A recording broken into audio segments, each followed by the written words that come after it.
gonna be cooking my besties. Because it's not just one bestie, y'all. We got two besties in here.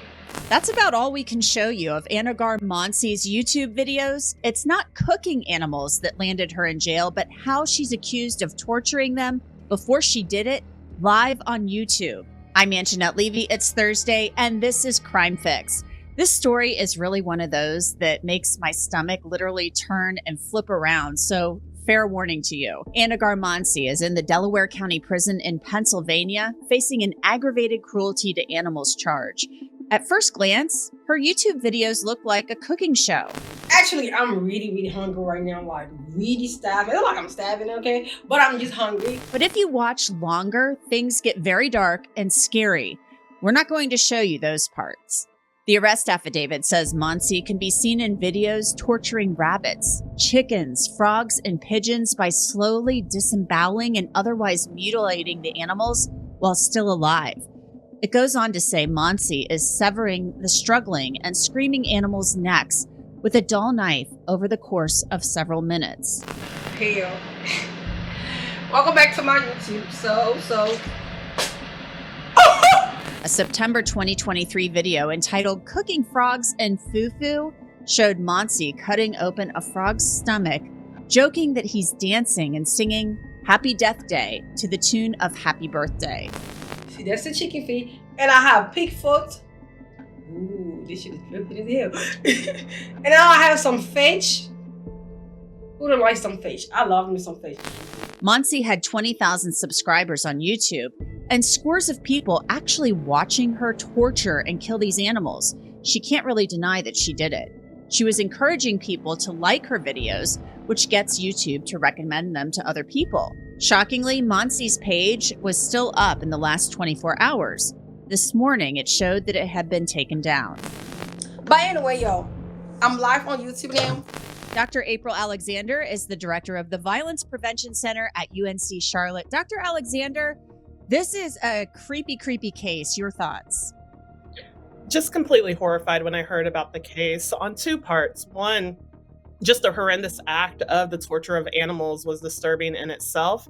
And then two, the social media aspect, to have over 20,000 people watching this type of content. What does that say about how we are consuming violence and thinking about even harm to animals or people? That's what got me. The number of people watching this and commenting on it and clicking the like button or the thumbs up on the YouTube video, that gets YouTube to recommend the video. And she's feeding off that, quite obviously. And she's on these videos doing this to these animals just la-di-da, like it's no big deal. So I'm kind of creeped out that people were actually tuning in and egging this on. So they always say violence to animals is kind of like a precursor to harming humans. So what does it say about the people out there watching it, but also Anna Garmonsi? Yeah, I wonder if people thought, one, is this real? I think we're consuming violent content so much that this seems so surreal, probably during those first initial images of her toying with the animals, that maybe there was some surreal kind of nature of people consuming this content. But once you saw that it was actual violence and blood and gore to these animals, why would we keep watching? And so I often wonder, how are we getting more and more desensitized to violence? It's one thing to watch a horror movie and have, fun and that kind of aspect. But when we're talking about real lives and real bodies, that's what becomes disturbing to me. Why didn't people get on the phone and call right away after the first video when they saw this torture? And like you said, I'm really concerned because what we see in cases of intimate partner violence is there's often animal abuse as a precipitating factor for intimate partner violence, that this is one step before you would go and hit someone in some cases. One of the things that I found so upsetting in reading through the probable cause affidavit right here is the fact that when the police went to the apartment and they say in the affidavit, yes, this was the apartment, everything matches up, there was a young child there. Okay, so there's a young child possibly present when all of this is going on and being exposed to it. And so she obviously had no issue doing this. She's on the videos with a dull knife, torturing these animals. These animals are frightened, scared to death. And a young child may have been exposed to this. One of the things that we see with individuals who do engage in animal abuse is some of them have had abuse histories themselves, or they've been in family contexts where some of this behavior is quite normalized. So I have this fear of her passing that type of nature down to her child being a witness. We still don't know what the makeup of these 20,000 people even watching was, that there could have been more children who were exposed to this virtually through watching this video. So that's even more disturbing. Is it's not just the immediate harm that's being caused, it's the vicarious harm that's being caused by the people who are watching either directly via her child or indirectly via the social media. And, Cooking Lucky is the video that she's charged with right now. And that one was filmed at that apartment. There was one filmed at an old apartment. And they actually played the video for her. They played these videos. And they said that she became visibly upset and requested that they turn off the videos. So how do you go through with this? Killing an animal, torturing it, you're being egged on. It's almost like mob mentality via social media. But then you become visibly upset while watching it. Is she visibly upset and asking to turn it off because she knows it was wrong, or because she's caught, or both? I think you're right on track. She knows it was wrong. So I'd be curious of where she had that disconnect when she was actually filming the video. Is this simply for likes? And again, we need to examine how our social media culture is running through that. We have not just her, but teenagers doing all these crazy stunts on social media for likes, for attention. And again, it kind of worked when we have 20,000 people watching and giving attention to videos like this. So yeah, I believe with that reaction, maybe part of her did assume that it was wrong. We'd have to ask her more about that. But that recognition that I'm getting attention for these actions, and that's why there was repeated videos. There was also a moderator in this video, in the chat, saying, hey, y'all, if you send her some money, she'll use it to buy the animal you want and cook it in front of you. So we have a moderator involved, allegedly encouraging all of this and soliciting money. So maybe this is a way for her to make some quick cash, but at the same time, she's soliciting people to send her money, and I'll go buy the animal you want, and I'll do this again. Right. And we're seeing that on some social media platforms. For instance, TikTok has a whole live feature. You can watch live videos and people can send you different objects or monetary donations for those live videos. And again, it incentivizes people to make content.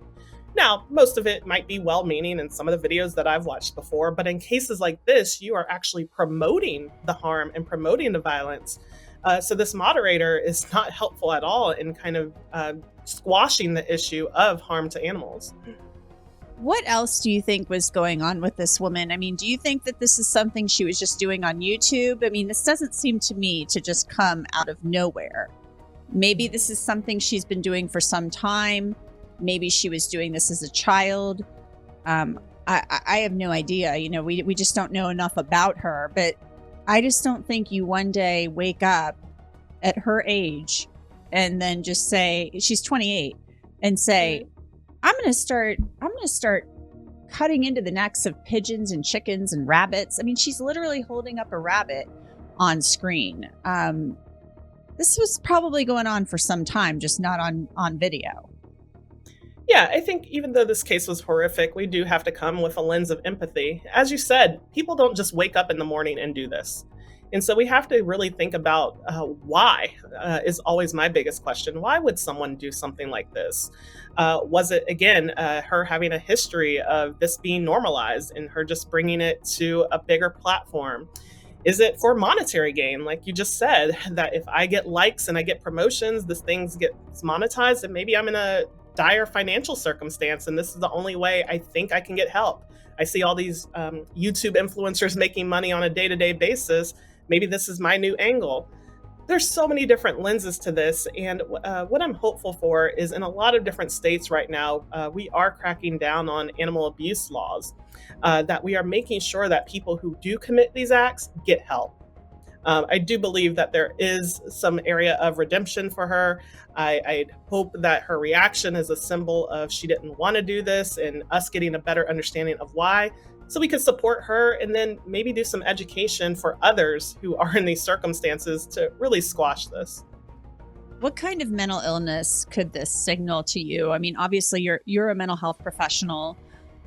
You haven't examined her. It's unethical for you to, diagnose her, but just seeing her on the videos, reading about the behavior.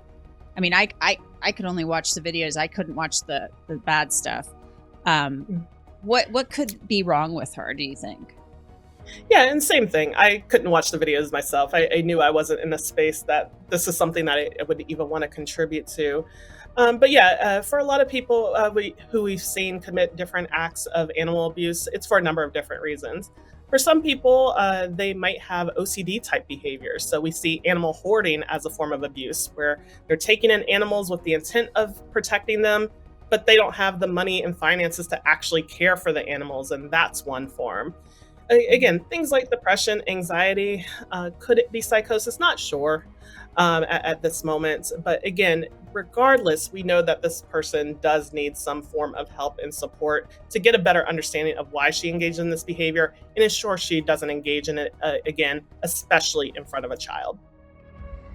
Yeah, let's just hope that child wasn't exposed to a lot of this, and that child is getting help. And of course, we want Anna Garmonsi to get help as well. I mean, she'll get out of jail eventually, and be re-released into society. So hopefully this doesn't repeat, and whatever was causing her to do this is addressed. The police chief there in Darby Township called this horrific or barbaric. It is, and it's really stunning. And it's stunning that it was up on YouTube until yesterday. So long. That was even more shocking, since some of these videos were filmed last July. Thank you so much, Dr. April Alexander. Thanks for coming on. We hope you'll come back.